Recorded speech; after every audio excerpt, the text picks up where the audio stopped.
저희 지난 시간에 뭐 말씀을 같이 못 나눴지만 유튜브에 제가 올려드린 말씀이 있었고 그래서 레위기 한번 쭉 보면 레위기를 히브리어 단어로 하면 뭐였습니까? 레위기 책 제목이 크라 해서 이 크라가 중요하다 했습니다. 카라라는 동사에서 왔다 했고요. 카라 하면은 부른다, 이름을 부른다 이런 의미를 가집니다. 그래서 출애굽기 세상 가운데 있는 자들을 불러내셔서 하나님의 권속, 하나님의 자녀들로 살게 하시는 책이라는 겁니다. 그럼 부름받은 자들이 이거 해야 된다는 얘기죠. 레위기를 해야 된다는 얘기입니다. 그럼 부름받은 자들이 도대체 뭐 해야 되냐 할 때에 첫 번째는 이 바이크라 번제 5가지 제사가 나오죠. 5가지 제사 중에 가장 중요한 단어는 고르반이라고 했습니다. 고르반, 그죠? 고르반인데 이 앞에 카라브라는 단어에서 왔습니다. 가까이 간다 하는 개념. 그래서 이 구속받은 내지는 부름받은 하나님의 백성들은 하나님께 가까이 나아가는 은혜가 있어야 되겠다. 그거 해야 된다는 얘기입니다. 5가지 제사를 통해서 가까이 나아가셔야 하겠다. 아멘이시죠? 여러분도 하나님께 가까이 나아가셔야 되겠습니다. 더 가까이. 그래서 하나님과 친해지려고 하는 자들은 번제 드린다 했습니다. 소제 드린다 했습니다. 화목제 드린다 했습니다. 속죄제 드린다 했습니다. 속건제 드린 5가지 제사를 통해서 카라브 한다는 내용이 여기 6장 7절까지의 내용이었다. 그죠? 그리고 6장 8절부터는 짜브라는 그죠? 짜브라는 명령이라는 뜻입니다. 명령. 똑같이 이 출애굽기에서 테제베라는 짜브라는 단어를 누구에게? 제사장 그룹에게 썼다 했죠. 이건 역시 동일합니다. 6장 8절부터 나타나는 짜브라는 이 토라 포션도 제사장들에게 요구하시는 제사의 방법이 있었다 했습니다. 반드시 이거 해야 된다 하는 겁니다. 첫 번째 뭐였습니까? 불 꺼뜨리지 말 것. 그죠? 기억나시죠? 제단에 불을 꺼뜨리면 안 됩니다. 왜냐하면 그 하나님께 가까이 나아가고자 하는 일반 백성들이 24시간 언제든지 와서 하나님께 나아가고자 결정한다면 그때 불 막 피우고 잠시만 계셔보세요. 막 피우고 이렇게 하면 여러분 숯 만들 때 고기 구울 때 그 숯을 계속해서 토치로 몇 번씩 번개탄이 없으면 토치로 계속 지져야 불이 붙습니다. 그죠? 그러니 그 불 붙이는 시간이 어마어마하다고요. 그러니까 어떻게든 백성이 자기가 나 하나님께 가까이 가고 싶어. 이게 여러분 매번 그런 욕구가 생깁니까? 매번 하나님께 가까이 가고 싶나요, 여러분? 아니죠. 사람이 몸이 아프거나 이 집안에 무슨 일이 생기거나 하면 하나님을 찾도록 되어 있습니다. 하나님 어떻게 하시노? 야, 하나님 지금 나에게 말씀하셨으면 좋겠다고 막 찾는 거예요. 그때 백성이 올 때 불 그냥 그때 지피고 이렇게 하지 말라는 얘기예요. 불 꺼뜨리지 말아라. 그죠? 불 꺼뜨리지 말 것을 명령하였다. 그 다음 옷 제대로 입는 것도 그죠? 이렇게 쭉 나타나고 있습니다. 꺼뜨리지 말 것, 거룩한 예복을 입을 것. 그 제사장들은 하나님 앞에서 거룩한 예복을 입어야 되겠다 하는 거예요. 그래서 하나님이 거룩하신 분이시니 여기 제사장들도 세상과 구별되어서 이 일을 하라는 얘기입니다. 하나님 말씀 앞에.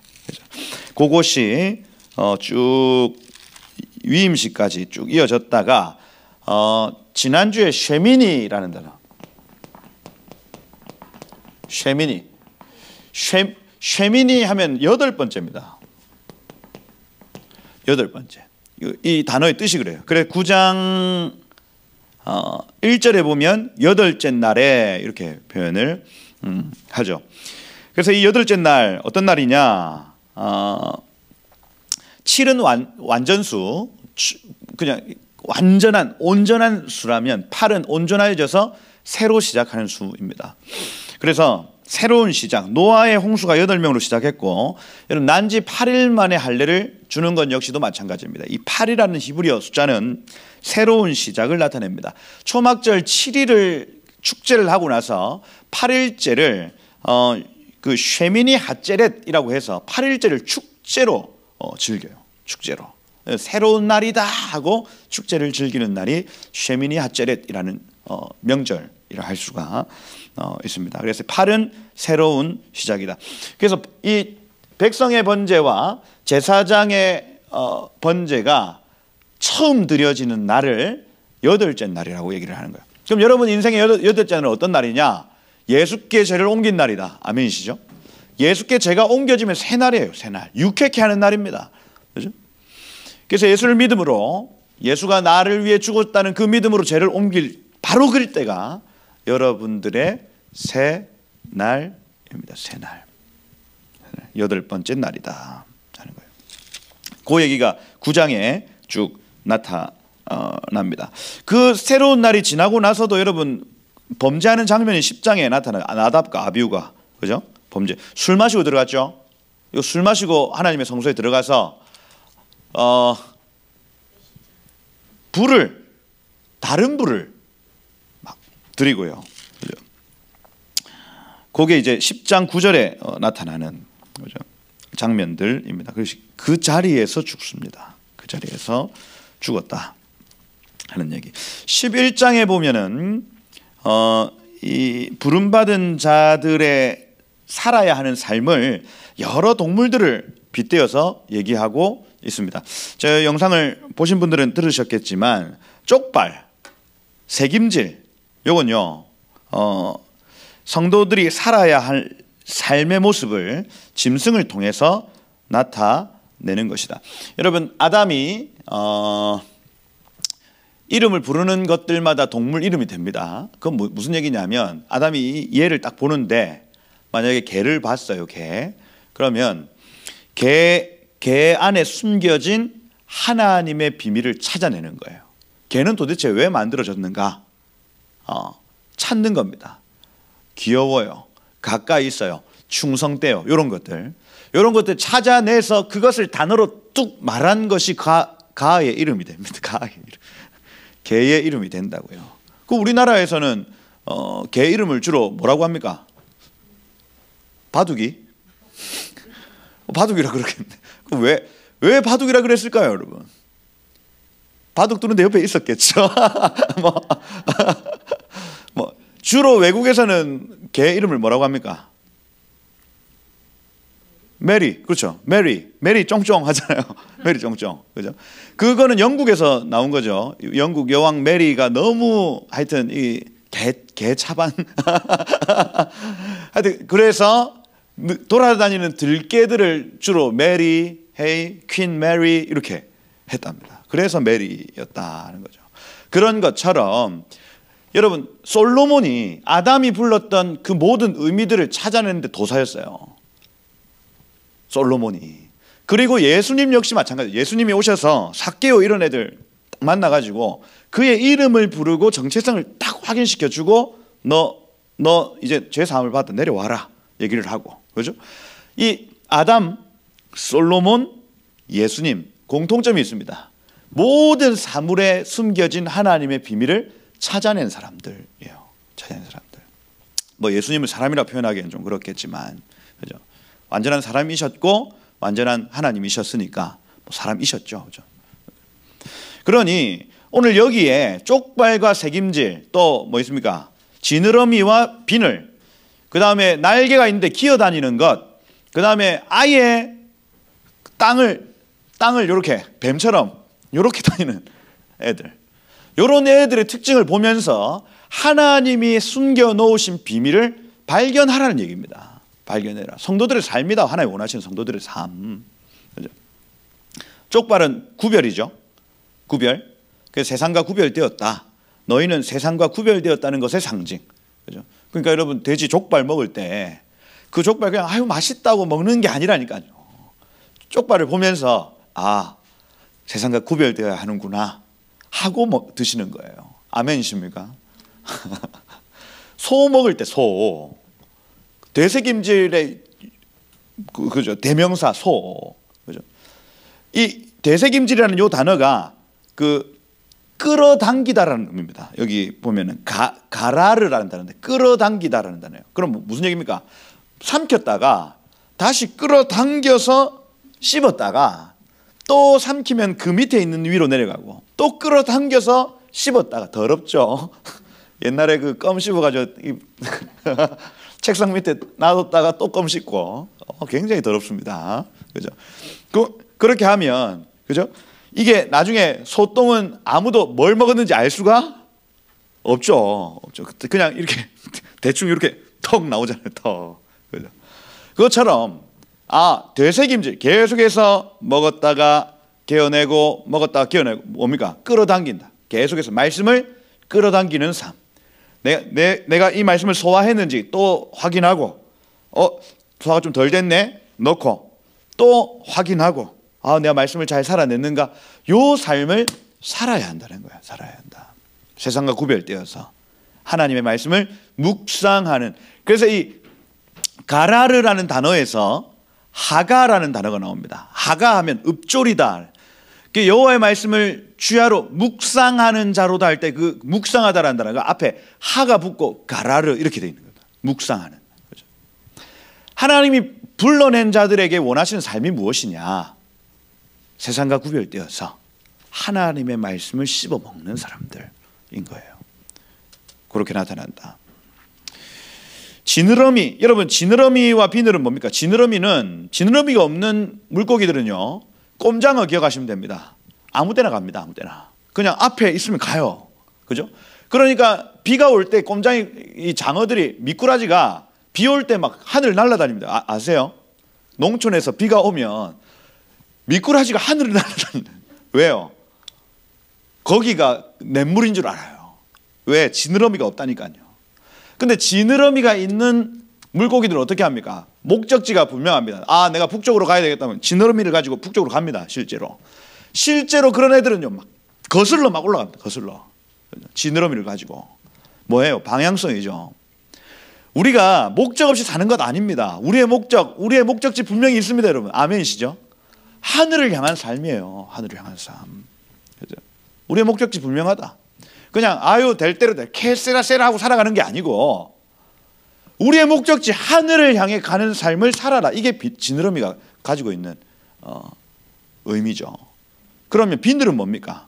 그 하늘을 향한 삶에 압박이 있는데 이 비늘이 없으면 압박을 못 견딥니다. 흐물흐물해요. 여러분 고기 생선 먹을 때 흐물흐물한 생선 비늘이 잘 없습니다. 여러분 구웠다 삶았다 쫄깃쫄깃해. 비늘이 있는 생선입니다. 비늘이 압박을 견디는 거예요. 압박을. 그러니 하늘을 향한 삶을 살아갈 때에 압박이 있다. 공격이 있다. 그걸 비늘을 가지고 견디는 자들을 의미합니다. 우리에게 하나님 원하시는 삶의 모습이라 할 수 있죠. 그 다음에 여러분 시체 먹는 새들 쭉 등장합니다. 독수리, 솔개, 물수리, 말똥가리.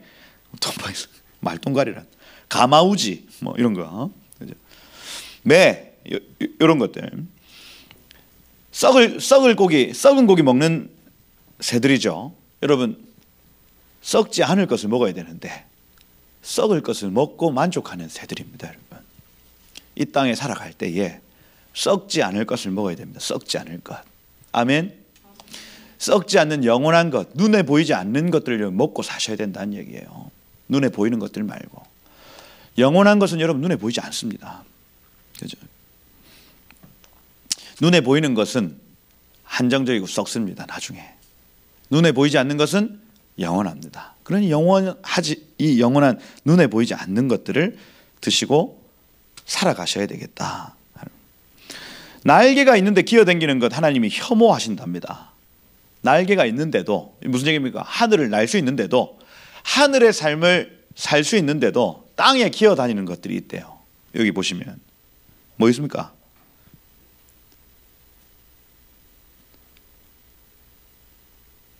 혐오할 것이 안 적혀 있노? 여기 보시면 메뚜기 종류, 배짱이 종류, 귀뚜라미 종류 이렇게 있는데 얘네들은 뛴대요. 여기 21절에 보면 보세요. 자, 날개를 가지고 있습니다. 아예 기어다니는 것도 있어요. 기어다니는 건 뭐예요? 그냥 땅에 붙어 사는 겁니다. 근데 메뚜기, 배짱이, 귀뚜라미 얘네들은 뛰어요. 노력은 한다는 것이. 날개를 가지고 노력을 한다는 거예요. 노력은. 여러분, 하나님 우리 가운데 은사와 부르심을 주셨습니다. 아멘이시죠? 우리에게 날개를 주셨다고요. 못 날아도 일단 뛰는 것들은 정한 것이로되, 그죠? 어떻게든 하늘을 추구하며 사는 것들은 정한 것이로되 벌벌 끼어다니. 부정하다, 혐오한다. 이거는 우리가 그것들을 혐오한다는 얘기가 하나님이 그렇게 사는 사람들을 혐오한다는 얘기예요. 이 혐오라는 이 단어가 쉐케츠라는 단어인데 소름 끼치도록 싫다는 거예요. 소름 끼치도록. 여러분, 소름 끼치도록 싫은 게 뭐가 있습니까? 저는 막 사람 싸우는 거 소름 끼치도록 싫어요. 막 옆에서 막 싸우고 있으면 소름 끼치도록 막 싫습니다. 제가 약간 그 기질이 그런가 봐요. 또 뭐 있습니까? 저는 죽은 물고기 어항에서 빼는데 소름 끼치도록 싫었습니다. 막 이렇게 제가 그때 민주사마한테 고함을 질렀죠. 소름 끼치도록 싫다. 여러분, 뭐가 소름 끼치도록 싫으세요? 뭐 있습니까? 유야, 뭐 싫어? 유야는 좀 용감해서 막 바퀴벌레 이런 것도 잡죠. 아버지는 못 잡거든요. 저는 못 잡는데 우리 유야는 잡는다. 그렇죠? 바퀴벌레, 또 곰팡이. 맞습니다. 곰팡이. 저도 빨간 곰팡이를 봤어요. 저희 집에서. 곰팡이. 소름 끼치도록 싫고. 지네 이런 거. 그죠? 지네 막. 그죠? 하여튼 그거 상상하시면 됩니다. 하나님이 날개가 있는데도 기어다니는 사람들을 보면 소름 끼치도록 싫은 거예요. 소름 끼치도록. 그죠? 여러분, 날개를, 은사와 부르심을 가지셨으면 하늘의 삶을 사셔야겠다. 요게 지난주에 말씀이죠. 그 다음에 땅에 아예 기어다니는 것들 있지 않습니까? 그죠? 뱀 이런 거. 이런 건요, 이 땅만 보고 삽니다. 흙만 보고 산다고요. 하늘을 절대로 쳐다보지도 않는 것들은 하나님 혐오한다 하는 겁니다. 그죠? 땅만 보고 사는 것들. 41절에도 11장 41절에도 땅에 기어다니는 모든 길짐승들은 가증한즉 할 때 이 쉐케츠, 소름 끼치도록 싫다 하는 겁니다. 싫다. 그래서 이런 것들을 보면서 부르심을 입은 자들은 하늘을 바라보고 살아야 되는구나, 하늘의 삶을 살아야 하는구나 하는 거예요. 이 정도로 끝내야지 이걸 또 막 먹지 마라 이렇게 할 수 없습니다. 지금 이 모든 일들이 하여튼 이 상황과 세대와 환경과 어떤 이방인의 어떤 특성에 따라서 다 달라졌습니다. 달라졌어요. 그래서 이걸 강요할 수는 없지만 이 안에 있는 원리들에 대해서 우리가 알아야 된다 하는 것이고, 그리고 오늘 12장에 가보면 이번 주 본문이 12장 13장입니다. 본래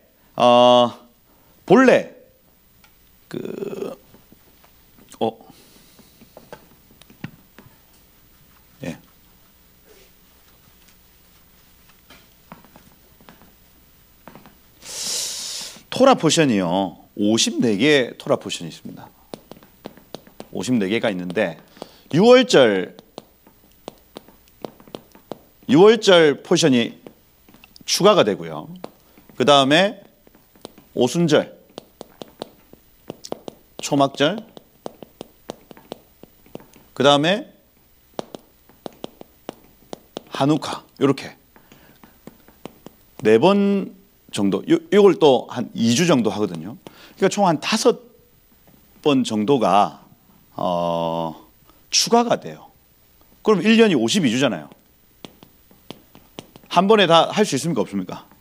54개도 다 못할 건데 여기에 또 추가가 되는 겁니다. 그래서 나타난 게 더블 포션이라고. 대표적인 더블 포션이 있습니다.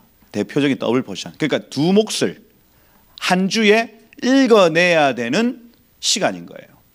그래서 여기 타츠리아라는 요 이번 주 본문하고 그다음 여기 14장의 메쪼라 본문하고 본래는 2주에 읽어야 되는 본문인데 한 주에 같이 읽는다고요. 그게 더블 포션 주간입니다. 그런데 또 희한한 게 여기서 또 꼬이는 게 뭐냐면 이건 너무 어렵습니다. 사실 이게 기간 맞춘 게 너무 어려운데 이스라엘에 달이 12달이 있는 달이 있고 13달이 있는 날이 있습니다. 요 아달월이 1 아달월 2 요렇게 이루어지는 또 달이 있어요. 무슨 얘기냐면 아달월은 불임절이 있는 마지막 그 이스라엘의 12달 중에 마지막 달인데 이 마지막 달이 1 아달월이 있고 2 아달월이 있는 해가 있다고요. 올해가 바로 그 해입니다.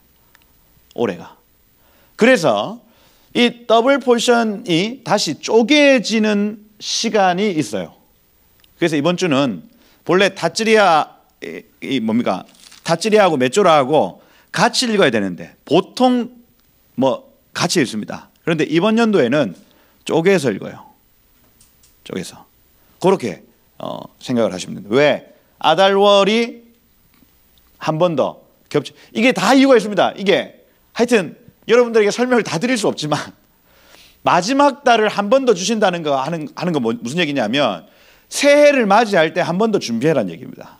이번 연도가 너무 중요하니까 아달월을 한 번 더 주시는 이유와 목적은 뭐냐면 이번 연도 너무 중요하다. 돌아오는 이 니산월 1일이 너무 중요한데 그래서 아달월을 한 번 더 기회를 주는 겁니다. 준비 안 된 사람들을 위해. 그러니 지금이 요 아달 2월째거든요. 지금 준비돼야 된다고요. 왜냐하면 요 4월 둘째 주부터 시작하는 니산월이 너무 중요한 시간이라고 여겨지는 겁니다. 그래서 이런 달을 가끔씩 주십니다. 이것도 패턴도 없어요. 막 그냥 몇 년째 한 번 이런 것도 없습니다. 갑자기 등장해요. 갑자기. 누가 정하는지는 모르겠네. 하여튼 어떤 놈이 하나님이 모르겠어요. 어떤 놈이 정하는데 어떤 놈이란다. 어떤 분이 정하시는데 하여튼 이게 가끔씩 이렇게 등장을 해서 사람을 미치게 만듭니다. 그렇죠? 그래서 이번 주 기억하셔야 될 건 뭐냐면 이번 주는 본래는 더블 포션인데 이번 연도에는 꼼꼼하게 살펴볼 수 있다. 한 포션으로. 타츠리아만 이번 주에 살펴보고 다음 주에 메쪼라 살펴보고 이렇게 할 수 있는 주간이라 하는 거예요. 그렇죠? 실제로 더블 포션을 한꺼번에 하려고 하면 엄청 바쁘더라고요. 바쁘고 이렇게 좀 꼼꼼하게 살펴보면서 아 하나님 이런 의미구나 하고 좀 살펴볼 수 있습니다. 그래서 오늘 12장, 13장 이 두 장만 저희가 보면 이번 주 내용을 보는 것이다. 그렇게 이해를 하시면 되겠습니다. 그래서 이번 주 셰미니 다음 타츠리아인데 타 빼고 째라라는 단어. 그죠? 째라흐.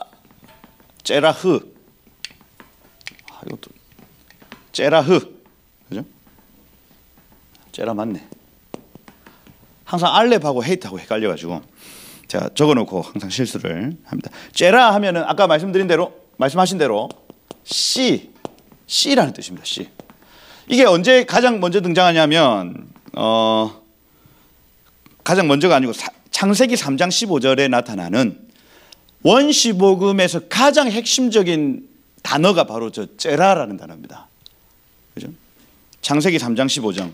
요게 이제 여러분 성경에서 가장 중요한 구절을 대라고 하면 여러분 창세기 3장 15절을 대셔야 됩니다. 왜냐하면 내가 너로 여자와 원수가 되게 하고 할 때 이 너는 사단입니다. 사단. 그죠? 내 후손도 여자의 후손과 원수가 되게 하리니 이렇게 여자의 후손은 네 머리를 상하게 할지 이 후손이라는 요 단어가 째라라는 단어예요. 째라. 그게 무슨 얘기냐면 그러면 레위기 12장에 이 째라라는 단어, 그죠? 여인의 후손에 관한 얘기일 수 있다는 얘기죠. 여인의 후손을 낳는 것과 관련이 있다 이렇게 보셔야 돼요. 안 그러면 여기 지금 나타나는 어떤 여러 개념들이 어떤 개념이에요? 월경을 하는 여자는 부정하다. 또 뭐 있습니까? 뒤에 쭉 나타나거든요. 유출병이 있는 여인은 부정하다. 이런 얘기들을 막 합니다. 설정한 자는 부정하다 얘기를 해요. 아이를 낳으면 부정하다 이렇게 되어 있습니다. 표면적으로 읽으면 아니 애를 낳는데 여자가 왜 부정해? 왜 예배를 못해? 남자 아이를 낳으면 40일을 왜 감금이 되었습니다. 왜 감금? 이렇게 하는 거예요. 왜? 그죠? 아니 여자를 또 낳으면 80일을 감금을 해야 되네. 이게 도대체 무슨 얘기야? 그럼 남자가 여자보다 귀하다는 거야? 이렇게 접근이 가능하다고요. 그런데 요거를 구속사적으로 생각을 해보면 여기서 나타나는 여인은요 교회의 상징입니다. 교회의 상징. 교회의 상징이다. 그렇죠? 교회가 아이를 낳아야 한다는 개념이에요. 그래서 이 옛 약속, 구약 시대를 사는 사람들은 예수 그리스도의 초림을 예비하여야 했고 신약 시대에 사는 사람들은 예수 그리스도의 재림을 예비하여야 했다. 이것을 아이를 낳는다고 표현을 합니다. 아이를 낳아요. 그래서 성경에 나타나는 많은 여인들이 아이를 달라고 기도합니다. 뭐 라헬의 어떤 애곡, 그 다음에 사라의 어떤 기도, 그죠?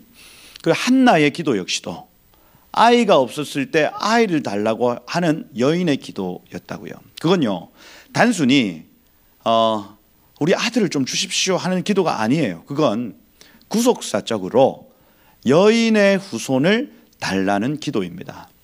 여인의 후손을 달라는 기도. 그렇게 여자의 후손을 주십시오. 저 사단의 머리를 상하게 만드는 여자의 후손을 주십시오 하는 그 기도였다고요. 하나님 그 기도 소리를 들으시고 아이를 주십니다. 계속해서 그 통로될 사람들을 계속해서 낳게 해주셨다고요. 오늘날도 마찬가지입니다. 여러분 예수 그리스도 다시 오십니다. 아멘이시죠? 주님 어떻게 구름 타고 이 땅 가운데 다시 오셔요. 오시는데 그것을 이 하나님 우리 이 여자인 교회가 기도합니다. 하나님 여자의 후손을 주십시오. 하나님 예수 그리스도의 재림을 주십시오. 기도하는 거예요. 기도하는 거. 그리고 그 길에 통로될 자들을 주십시오 하고 기도하는 거예요. 그러니 오늘날의 잉태는요 실제적으로 어미 태에서 나타나는 잉태가 아니고 다음 세대들입니다. 다음 세대들. 그죠? 저 세상에 있는 다음 세대 고아, 그죠? 또 세상에 흩어져 있는 저 세대들 중에 우리가 출산의 고통 감내함으로써 그들을 하나님의 통로들로 세워내는 일이에요. 이게 다찌리아입니다. 다찌리아. 재밌는 걸 좀 봤는데 재미없을 수도 있는데 이 다찌리아라는 이 단어는요 창세기, 출애굽기, 그 다음 뭐예요? 레위기, 그 다음 스기, 신명기, 모세오경이라고 얘기합니다. 토라라고 얘기를 해요. 여기 가장 중심에 단어를 서기관이라고 세페르라고 서기관들이 있습니다. 이 서기관들 뭐 하는 놈들이냐면 분들이냐면 숫자를 체크합니다. 베레시트 바라 엘로힘 그래서 하나님께서 태초에 하나님 천지를 창조하시니라 요거에 알파벳을 체크를 해요. 몇 개? 하나, 둘, 셋, 넷, 다섯, 여섯, 일곱, 여덟, 아홉, 열, 열한, 열둘 체크를 해서 총 몇 개 단어다 체크하는 거예요. 그 중에 가장 중앙에 있는 단어가 가장 중요할 것이다. 이렇게 해서 체크를 해보니까 어떤 단어입니까? 다찌리입니다. 라는 단어가 중앙에 있다는 거예요. 미쳤죠? 요거 셌습니다. 셌어요. 그 다음 54개 토라 포션 중에 절반에 딱 해당하는 토라 포션이 있는데 다찌림 27번째. 무슨 얘기냐? 요 두 가지만 봐도 이 모세오경에서 가장 중요한 단어가 다쓰리야다 이렇게 봐요. 보고 그다음 또 재밌는 게 뭐냐면 이 사람도 웃긴 사람들입니다. 제가 이걸 그 서기관들이 했던 공부를 제대로 한번 파보려고 했다가 저 포기했어요. 왜냐하면 미친 분들이에요. 못하겠더라니까요. 이거를 막 집요하게, 이게 저 같은 성격 못합니다.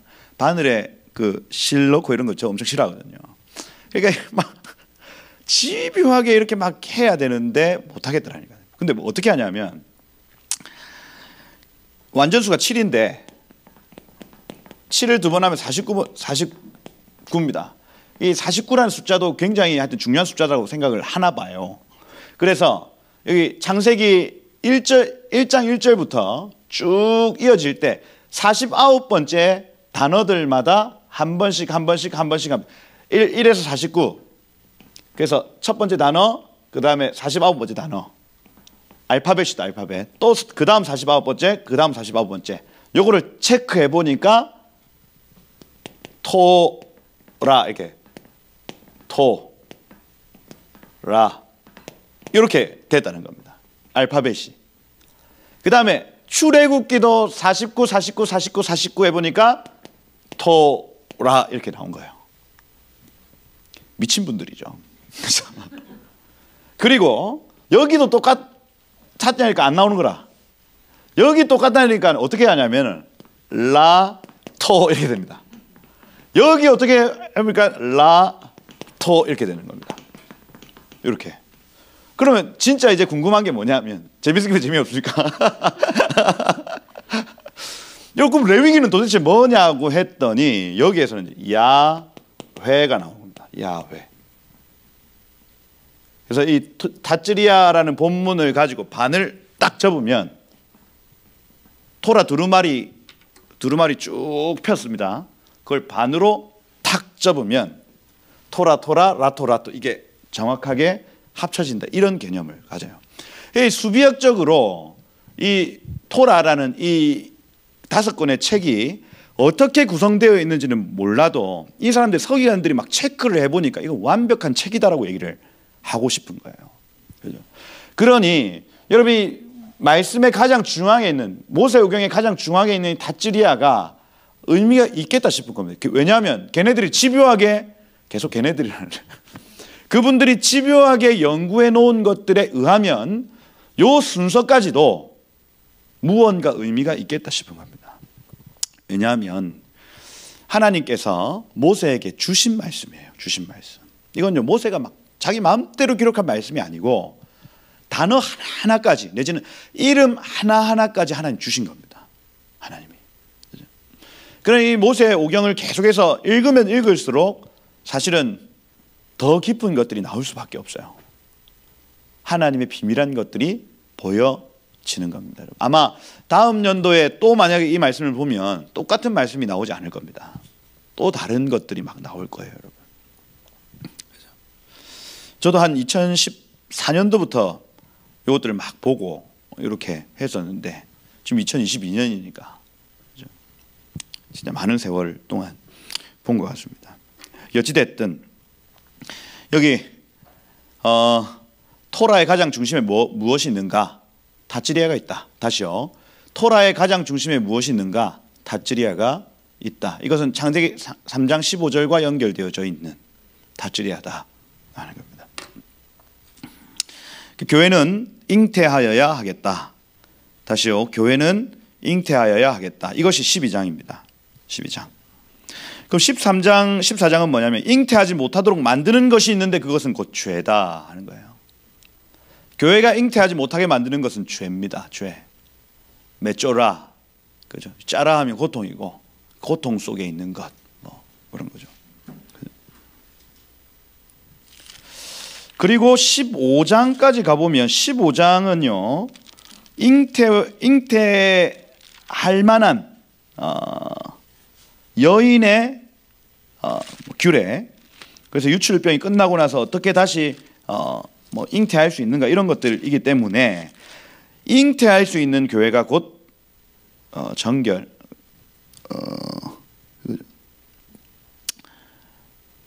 정결한 교회가 곧 잉태할 수 있는 교회다. 이것을 얘기하고 있습니다. 12, 13, 14, 15 이렇게 이어지는 것이 잉태와 관련되어 있는 것이다. 이렇게만 봐도 여러분 나중에 남자가 설정하는 것이 부정하다, 그 다음에 여인이 유출되어지는 것이 부정하다, 이 모든 것들이 다 풀어지도록 되어 있습니다. 아, 그렇구나. 잉태하지 못하는 교회는 부정한 교회구나. 오실 예수 그리스도를 태어나지 못하게 만드는 교회는 부정한 교회구나. 이렇게 다 풀어진다고요. 그런데 안 그러면 아니 내가 하고 싶어서 뭐 월경하는 것도 아니고 내가 낳고 싶어서 애를 낳는 것도 아닌데 왜 우리를 부정하다 하십니까? 이렇게 한다니까요. 그게 아니에요. 그게 아니다. 요 정도로 이제 배경을 얘기하고 요 본문들을 읽어내면 조금 이해가 옵니다. 오고. 이번 주에 같이 읽어야 될 본문이 열왕기하 7장 3절에서 20절인데 나병 환자들이 전쟁에서 막 먹을 것을 막 찾으러 갔다가 나병 환자들의 발걸음 소리 듣고 적군들이 도망해서 이 환자들을 통해서 승리가 나타나는 장면입니다. 그렇죠? 그러니 여기에서 뭡니까? 인생들 다 부정한데, 그죠? 하나님의 어떤 은혜와 하나님의 어떤 긍휼의 여기심으로 그들을 통한 하나님의 일들이 나타날 수 있다는 얘기를 선지서에서 하고 있습니다. 하고 있고, 여기 함께 읽는 본문 중에 이제 브릿 하샤다, 예수님의 말씀, 예수님의 글에 보면 누가복음 2장 22절에서 35절 이렇게 돼 있는데 아기 예수님이 나타날 때 시므온과 안나 얘기를 하면서 여태까지 기다리고 있었던 사람들의 이름을 거기에 기록해 놔요. 무슨 얘기입니까? 여인이 아이를 기다리고 있었다는 얘기입니다. 여자인 교회가 아이를 기다리고 있었다. 대표적으로 시므온과 안나 딱 들어서 얘기를 해요. 그렇죠? 그러니 이 본문이 얘기하고 있는 건 분명합니다. 분명해요. 그렇죠? 이 메쪼라 문둥병인 상태인 우리가 죄에서 정결케 되어지면 하나님 우리를 통해서 그 아들을 주신다는 얘기입니다. 그렇죠? 그것이 이번 주 주제다. 째라 임신하여 다쯔리아라는 단어 기억을 하시면 좋겠다. 여기 1절부터 보시면 여호와께서 모세에게 말씀하여 이르시되 2절에 이스라엘 자손에게 말하여 이르라 여인이 임신하여 할 때 임신하여가 다쯔리아라는 단어입니다.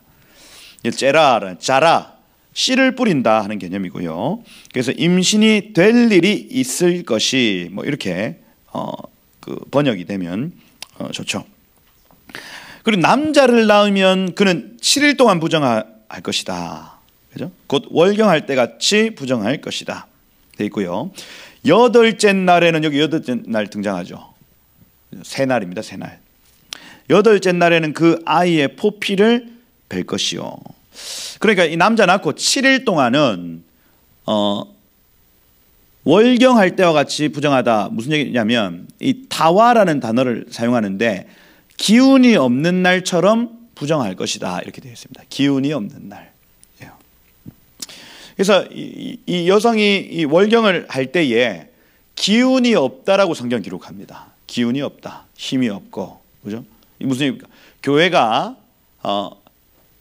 가임기가 아니에요. 내지는 이 아이를 낳을 수 없는 상태가 되면 기운이 없다는 개념을 가집니다. 기운이 없다. 아이를 낳을 수 없는 교회, 기운 없는 교회 이렇게 되는 겁니다. 기운 없는 교회. 그걸요 여성이 한 달에 한 번씩 경험합니다. 경험해요.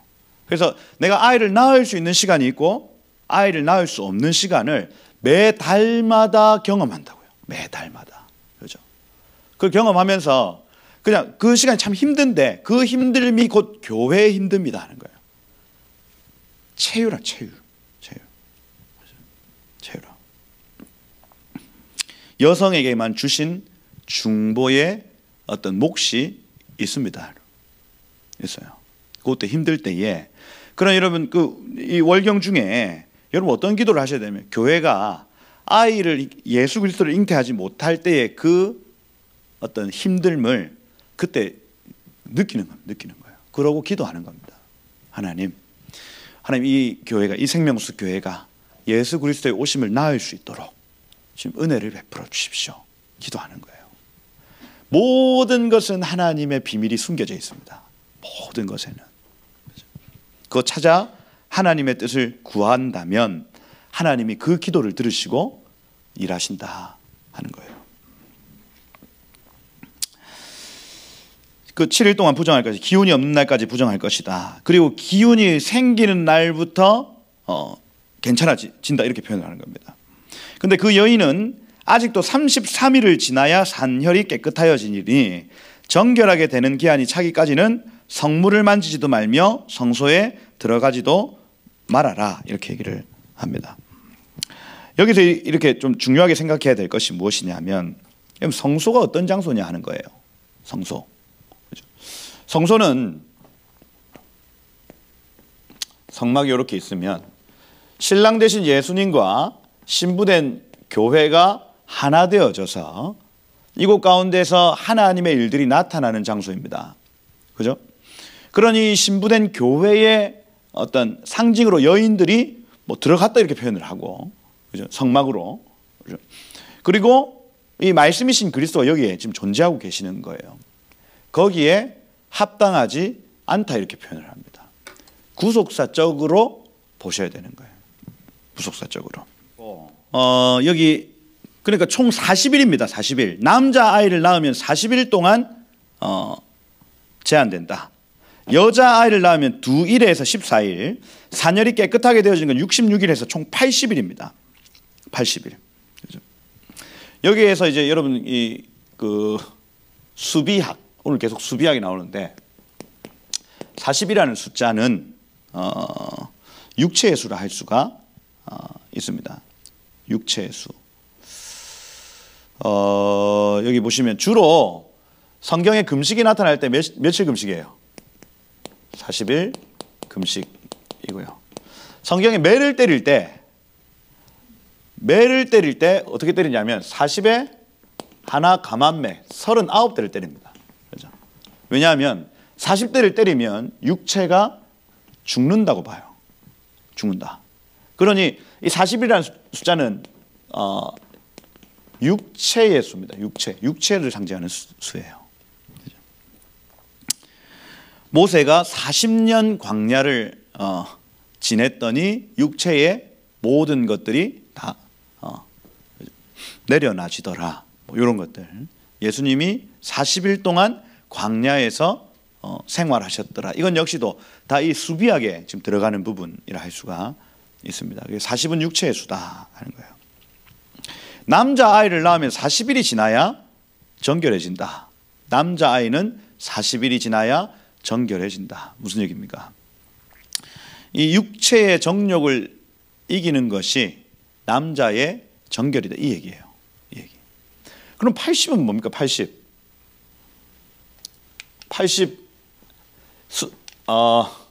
히브리어로 8 하면은 폐죠, 폐.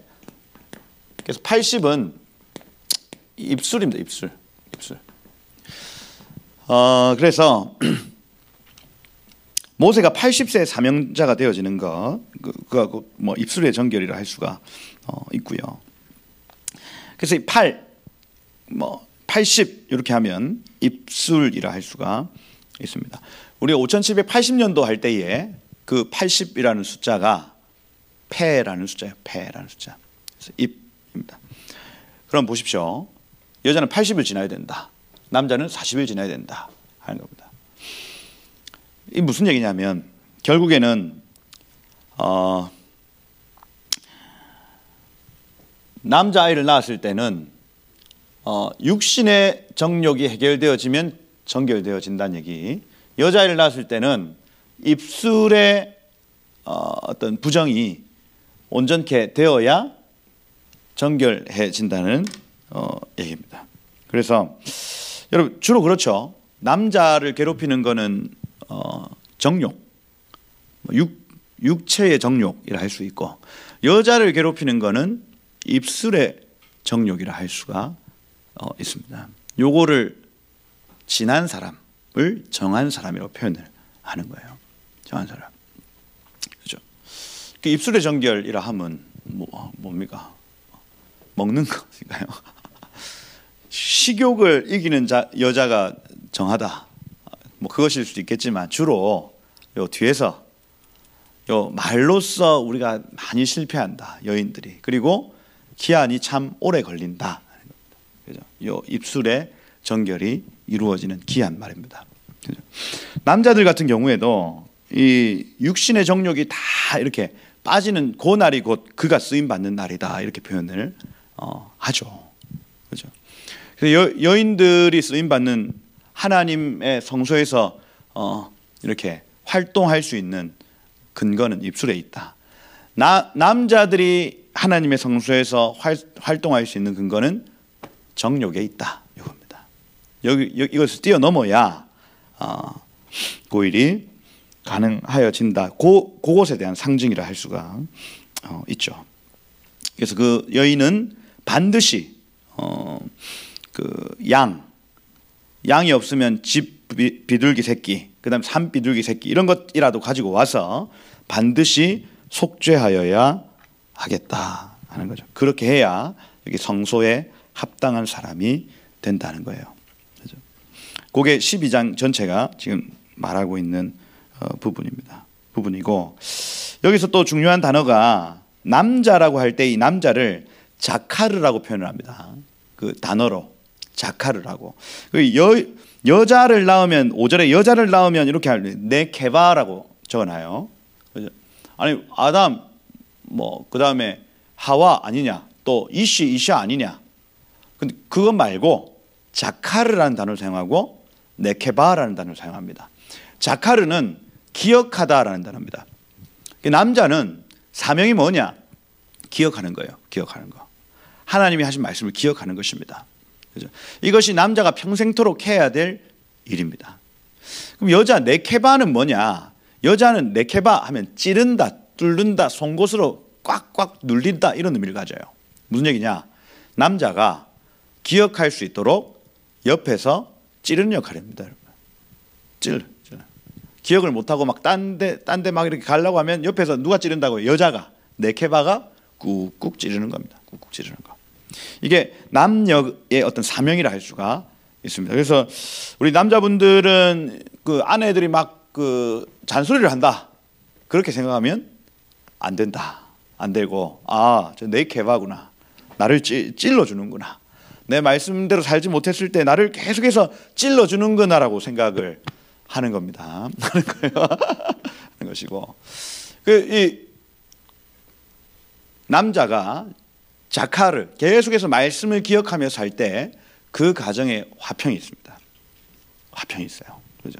그게 하나님 원하시는 남성과 여성의 어떤 사명이다. 그것이 중요한 단어라 할 수가 있죠. 그래서 육체의 정욕을 이긴 남성들, 입술의 정욕을 이긴 여성들, 이들이 하나님의 성전에 합당하다 하는 거예요. 여기 12장이고 13장 우리 마지막으로 조금만 더 보고 마쳤으면 좋겠는데, 13장에는 갑자기 나병이 등장해요. 나병. 여기 보시면 피부에 나병이 생기거든 이렇게 되어 있죠. 나병. 그래서 이 나병을 내가 짜라트 이렇게 되는 짜라트. 이 짜라트라는 요 단어는 단순히 문둥병만 적용되는 것이 아니라 각종 피부병을 의미합니다. 각종 피부병. 그죠? 그래서 이 문둥병만 해당되는 단어가 아니었다. 그런데 거의 성경에서는 대부분 문둥병으로 이렇게 얘기를 합니다. 문둥병이 아닌 경우도 있습니다. 아닌 경우도 있는데, 그래서 이 문둥병, 그죠? 저희가 이렇게 좀 와 닿는 알만한 단어가 그 단어인 거예요. 내가 짜라트 이렇게 돼 있는데, 이 짜라트 문둥병 얘기죠. 문둥병. 여기 피부에 돋거나 뾰루지가 나거나 색점이 생기거나 이렇게 되어 있습니다. 여기 지금 돋거나라는 단어가 부어오른다, 쉐트라는 단어를 사용하고요. 그래서 갑자기 피부가 이렇게 부풀어 오르는 것을 의미합니다. 그 안에 뭐 고름이 찼거나 그런 어떤 상태, 색점이 생긴다. 그래서 뭐 옴같이 그렇게 올라오는 것을 의미합니다. 나면 제사장에게 가지고 가야 한다. 여기 이 짜라트라는 요 단어가 살이 썩는다 하는 개념을 가져요. 살이 썩는다. 여러분, 시체가 살이 썩죠. 죽은 사람의 시체는 썩도록 되어 있습니다, 여러분. 그럼 이 차라트라는 건요, 살아 있는데 살이 썩는 것을 경험하는 것입니다. 그죠? 아니, 나는 지금 생명을 가졌는데 12장에 다찌리야, 아이가 나왔어요. 생명이잖아요, 생명. 남자아이가 낳고 여자아이가 낳고, 그죠? 낳고 생명에 관한 얘기인데, 근데 그때에 내 살이 썩어가는 것을 경험하는 거예요. 이건 죽음을 잠시 동안 경험하는 것입니다. 죽음을 경험. 우리 질병이 그렇습니다, 여러분. 우리가 왜 아픕니까? 잠시 동안 아프면서 뭘 경험하냐면 죽음을 경험합니다.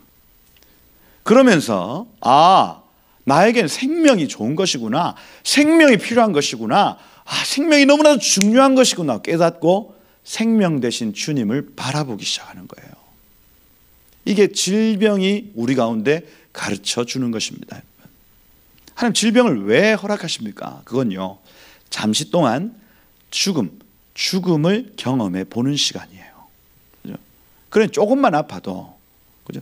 살이 조금만 비어가지고 거기에 막 고름이 나고 막 살이 약간 썩는 것처럼 느껴져도 이게 막 너무너무 아픈 겁니다. 아파요. 그때 우리는 어떻게 고백하냐면, 하나님, 저에게 생명이 필요합니다. 하나님, 생명이 너무나도 중요한 걸 제가 알겠습니다. 주님, 저를 고쳐 주십시오 하는 거예요. 병이다, 병.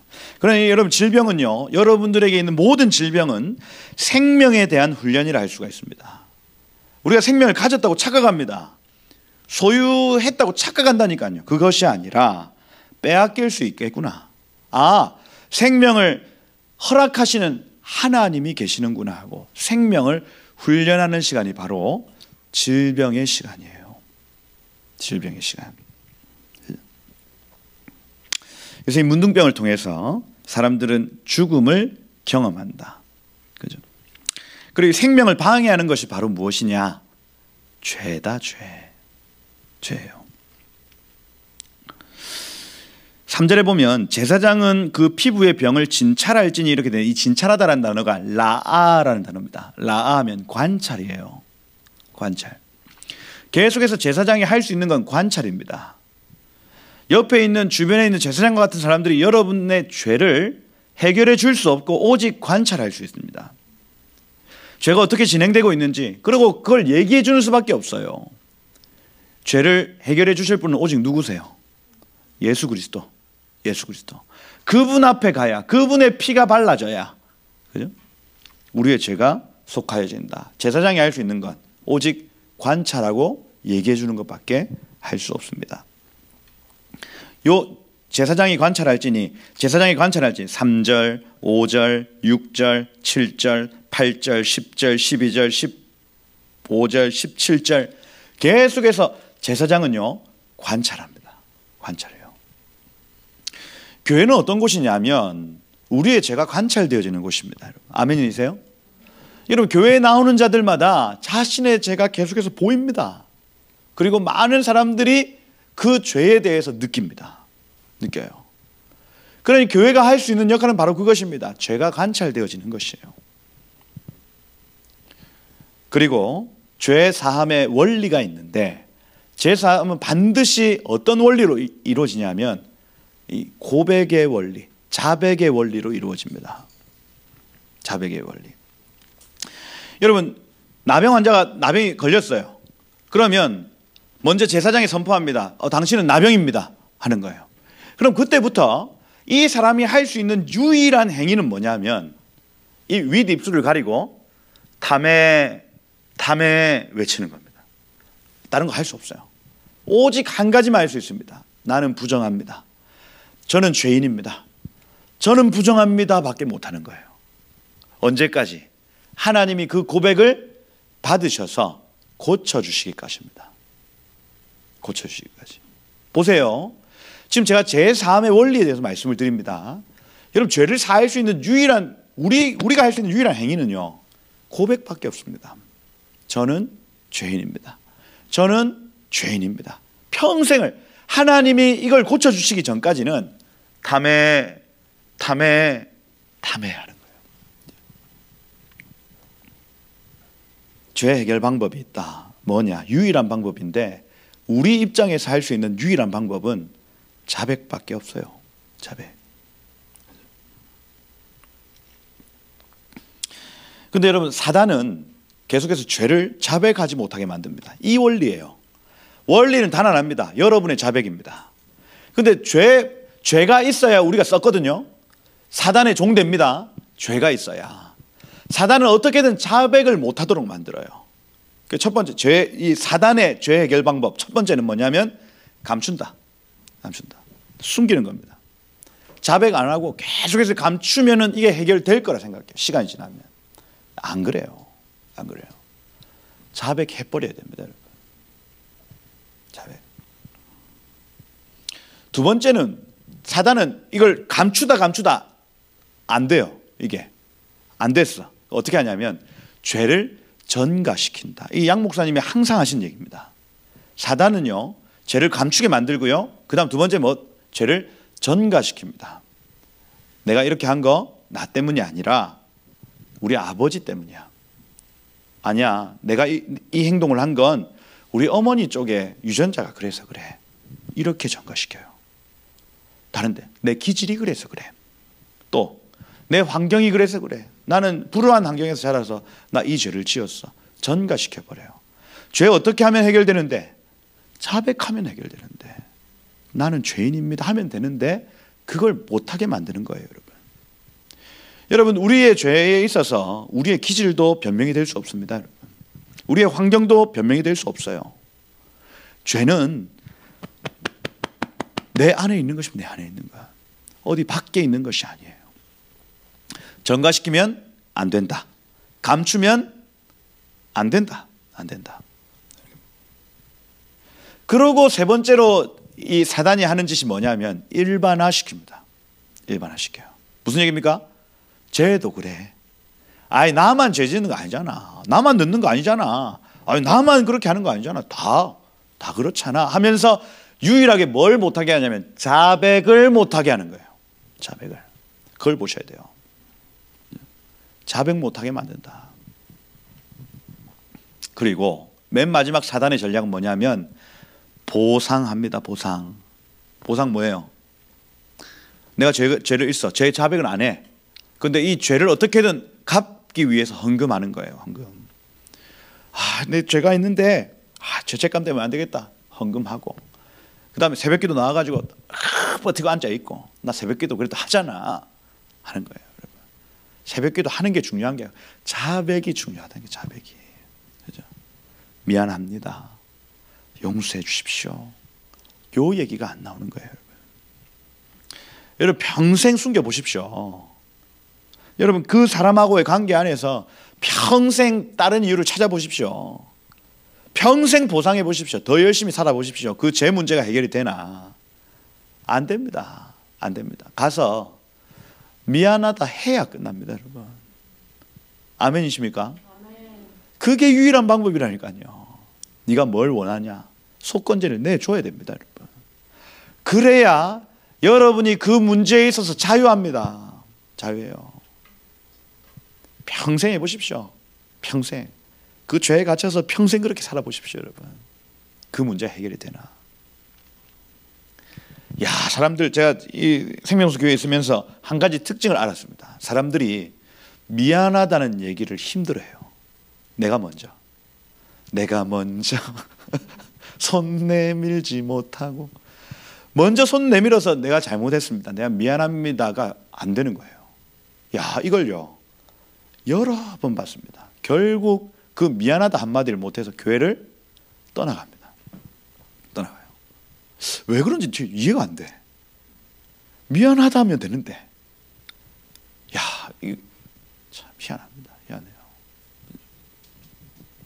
쟤가 더 잘못했어. 그래, 쟤도 잘못했지. 그럼 누군가 먼저 미안하다 하면 이 문제는 해결됩니다.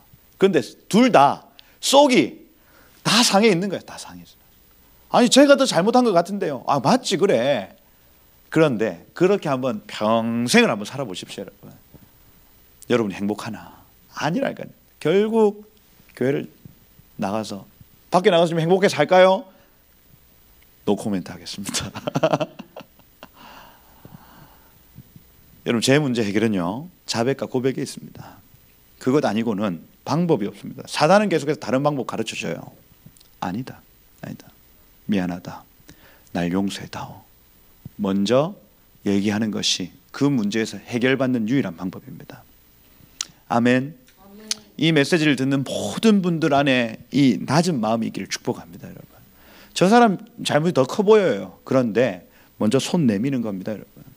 나도 잘못했다. 저도 속이 상할 때가 있겠습니까? 없겠습니까? 화나고 막 그죠. 뭐 어떤 회의나 가거나 이렇게 하면 막 이렇게 막 전주로 이제 석고 전도사하고 한 판씩 막 하는데 확 할 때 속이 상해가지고 나도 확 해버리고 그렇게 하고 사실 제 마음이 한 대 쥐 박아버릴까 하다가 그래서 그 석고 전도사 잠시 얘기 좀 하자 하고 딱 불러놓고 뭐라고 하냐면 석호야 아까 내가 먼저 미안하다 해요.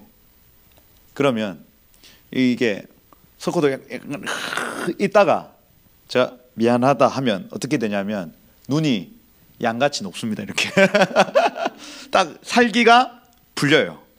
그래서 저도 속이 상하는데 일단은 미안하다 하는 거예요. 미안하다. 그러면 풀리고 지난주에 한번 그렇게 했다가 석호가 울었습니다. 이 설교를 듣겠나 안 듣겠나 모르겠지만 석호가 제 앞에서 펑펑 울었어요. 울고 그렇게 했는데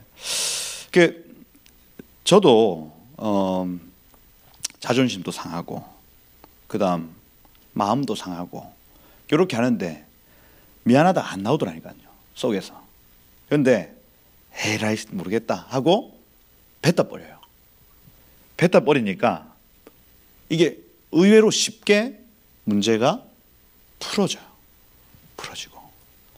만약에 그걸 안 했으면 아마 일주일 내내 마음이 불편하고 같이 앉아 있고 이런 게 싫었을 겁니다. 아마 싫었을 거고 신경 쓰이잖아요. 그렇다. 여러분 죄 해결 방법 유일합니다. 뭐예요? 자백이다. 미안하다. 하나님 잘못했어요. 그리고 이걸 하나님 앞에서가 아니라 제사장 앞에서 계속해서 그 탐해, 사람들 앞에서 탐해, 이거 굉장히 중요하다 봅니다. 저는 사람이 나타나면 탐해 하는 거죠. 그죠? 혼자 있을 때는 탐해 외치지도 않는다니까요. 사람이 앞에 있어야 탐해 합니다. 그죠? 사람에게 잘못했다 얘기를 하는 나 부정하다 얘기를 하는. 왜? 이 죄가 여러분 자라고 퍼지기 때문에 그렇게 자백으로 그쳐야 됩니다. 안 그러면 자라고 퍼지도록 되어 있다 하는 거예요. 그 얘기가 13장 전체가 흘러갑니다. 죄는 자라고 퍼진다. 자백해라. 죄는 자라고 퍼진다. 자백해라 하는 거예요. 여기 지금 3절에 보면 환부의 털이 휘어졌고 환부가 피부보다 우묵화해졌으면 우묵하다라는 단어가 아마크라는 단어인데 깊게 파이는 게 보인다 이렇게 개념입니다. 다시 피부병이 있는데 아마크가 보이면 이렇게 돼 있거든요. 아마크는 깊게 들어가는 게 보이면 이거예요. 깊게 들어가면. 그는 나병의 환부라. 무슨 얘기입니까? 진행형입니다. 이거. 그죠? 근데 4절에 보니까 피부의 색점이 희지만 우묵하지 않으면 이 아마크 아인이거든요. 무슨 얘기냐? 살 표면에만 남아 있으면 이 뜻이에요. 깊게 들어가지 않고 상처가 표면에만 계속해서 남아 있으면, 그죠? 그는 이래 동안 한 번 더 가더라. 그죠? 5절에 보니까 3주 차입니다. 또 제사장이 관찰해 보니까 환부가 변하지 않고 병색이 피부에 퍼지지 않으면 이렇게 돼 있죠. 자, 밑으로 깊게 들어가는 것도 없으면 한 번 더 보는 겁니다. 근데 일주일 후에 또 봤을 때 옆으로 퍼지지 않으면 또 7일을 가둬두고. 보십시오. 진찰을 하는데 두 기준입니다. 하나는 아마크, 깊이 파인다. 또 다른 하나는 파가 옆으로 퍼진다. 요 두 개를 관찰하는 겁니다. 죄가 깊어지거나 죄가 옆으로 퍼지거나 죄가 깊어지거나 죄가 옆으로 퍼지거나 이 두 가지를 관찰함으로 7일, 그 다음 7일, 그 다음 7일, 그 다음 7일 보는 거예요. 교회가 여러분의 죄를 계속해서 관찰할 때 어떻게 관찰하냐면 여러분의 삶에서 깊어지는가 보는 겁니다. 죄가 더 진행되어지는 것이 깊어지는가를 아모크 보는 겁니다. 두 번째, 퍼지는가. 다른 사람에게 퍼지는가를 관찰한다. 그 다음 7일, 또 그 다음 7일. 만약에 이것이 더 이상 깊어지지 않는다, 더 이상 퍼지지 않는다, 그러면 이 제사장의 정결규례처럼 정결케 해서 진영 안으로 데리고 오는 것입니다. 그죠? 이거예요. 나병. 그 얘기가 쭉 적혀 있습니다. 9절에 보면 사람에게 나병이 들거든 제사장에게 데려가라. 피부에 흰 점이 돋고 털이 휘어지고 생살이 생겼으면 이 생살을 하면 난육인데 개역개정 성경에서 피부가 썩어 부풀어 오르는 것을 의미합니다. 그래서 옴 같은 흰 점, 그 다음에 흰 털, 그 다음에 부풀어 오르는 새살, 이 세 특징을 가진다 하는 거예요. 근데 그의 피부에 오랜 나병이다 할 때 이 오랜이라는 단어가 야쉔이라는 단어인데 잠들다 이렇게 돼. 잠들다. 그러니까 이 비활동성 문둥병이라고 표현을 하는 거예요. 야쉔이라는 단어. 잠든 문둥병 이렇게 되어 있습니다. 이 사람은 이미 부정하였기 때문에 가두지는 아니하였고 되죠. 머리끝부터 발끝까지 이것이 다 퍼져서 야쉔 되어지면 오랜 문둥병이 되어지면 진행이 끝난 것으로 보고 정하거니와 이렇게 표현을 합니다. 그래서 이 다메를 외치다가 이것이 그냥 오랜 나병, 잠들어 있는 나병이 되었으면 그는 이제 정하다 할 것이요 이렇게 표현을 하는 거죠. 그래서 여러분 이 문둥병이 정말 이 작은 상처에서 시작한 것이 온몸에 퍼지는, 요 뒤에 보면요 화상으로 시작한 문둥병이 있습니다. 또 상처로 시작한 문둥병이 있어요. 무슨 얘기입니까? 화상이 있었다가 이게 상처가 더 깊어지고 더 퍼진다 하는 개념. 그 다음 확 끓였는데 여기 상처를 입었다가 이게 깊어지고 퍼진다는 개념이에요. 교회에 상처가 한번 탁 발생을 했습니다. 그죠? 죄가 쑥 들어왔어요. 그런데 그게 점점 더 깊어져. 점점 더 퍼져. 이걸 문둥병이라고 얘기를 하는 거예요. 근데 이 문둥병, 성경에서 문둥병 가장 먼저 누가 했냐면 미리암이 했습니다. 미리암이 모세를 비방함으로 문둥병이 걸렸어요. 그래서 유대의 랍비들은 뭐라고 하냐면 이 문둥병을 입술의 병이라고 표현을 하는 거예요. 입술의 병. 이 라숀 하라 이렇게 표현을 합니다. 지금도 그래요. 지금도. 그죠? 그래서 이 문둥병이 작은 상처에서부터 시작해서 온몸에 퍼지는 것처럼 이 입술의 병이 하나님의 공동체를 아주 빠른 속도로 무너뜨릴 수 있다. 이렇게 적어 놓았습니다. 주석에. 유대인들 주석에 그렇게 적어 놨어요. 입술의 범죄 말입니다. 비방함. 이것들이 문둥병처럼 퍼진다 하는 개념이에요. 그러니 여러분 험담을 줄이고 그리스도의 몸을 세워 나가셔야 되겠습니다. 이 문둥병을 볼 때에. 그죠? 미리암의 어떤 그 실패를 우리가 교훈 삼아서 그죠? 온몸에 퍼져 나가지 않도록 그죠? 참소, 비방, 험담 이것들을 줄이셔야 하겠다 하는 것. 그렇게 보고요. 제사장이 하는 일은 계속해서 관찰이다. 교회가 하는 일은 관찰이다. 그래서 아까 그 말씀드린 두 가지, 죄가 진행되는 것을 하나는 파사라는 단어를 사용하고 하나는 아모크라는 단어를 사용한다. 옆으로 퍼진다, 밑으로 깊어진다. 옆으로 퍼진다, 밑으로 깊어진다. 제사장은 항상, 교회는 항상 이걸 체크해야 합니다. 그렇죠? 개인의 삶에 그 죄가 깊어지고 있는지, 아니면 이 공동체의 여러 삶에 퍼져나가고 있는지 체크해야 한다 하는 거예요. 그래서 여러분, 교회에서, 저도 이제 중학교, 고등학교 특히 고등학교 때 저희가 예배 끝나고 나서 이제 볼링을 치러 가고 당구를 치러 가고, 그죠? 이런 문화를 만들어내면 예배보다 볼링. 그러니까 주일 딱 눈을 뜨면 일단 예배 드릴 기대보다, 야, 오늘 볼링을 180점 넘을 수 있을까? 이렇게 딱 일어나는 겁니다. 일어나요. 그러면서 주일이 훨씬 더 이 예배보다 이 오락이 훨씬 더 이렇게 재밌어지는 순간이 있더라니요. 근데 그게요, 개인적으로도 그 마음이 막 깊어지는 것처럼 느껴지다가 이게 온 공동체가 같이 다 볼링을 치러 가기 시작을 하는 겁니다. 이게 무서운 거예요, 여러분. 그래서 제가 이걸 보면서 이게 개인적으로도 그런 어떤 마음들이 막 깊어지는 것도 맞지만 공동체적으로 이게 퍼져나가는 것도 맞다. 그래서 사람들이 다 막 그 사이보그 장갑 사고, 그렇죠? 막 다 막 공을 자기 막 개인 공을 막 찾고 주일날 마치고 하려고 막 하는 거예요. 한다. 그 볼링이 죄다 이기는 얘기가 아닙니다. 무엇이 더 중요한가가 역전이 돼버렸어요. 주일이. 그죠? 주일날 뭐 그렇게 같이 교제할 수 있죠, 한 번씩. 그런데 이게 주일 끝나고 나면 무조건 가야 된다. 막 다 막 이렇게 하고 있으니까, 다 예배 중에도 손 들으면 이렇게 손을 드는 거니까. 그죠?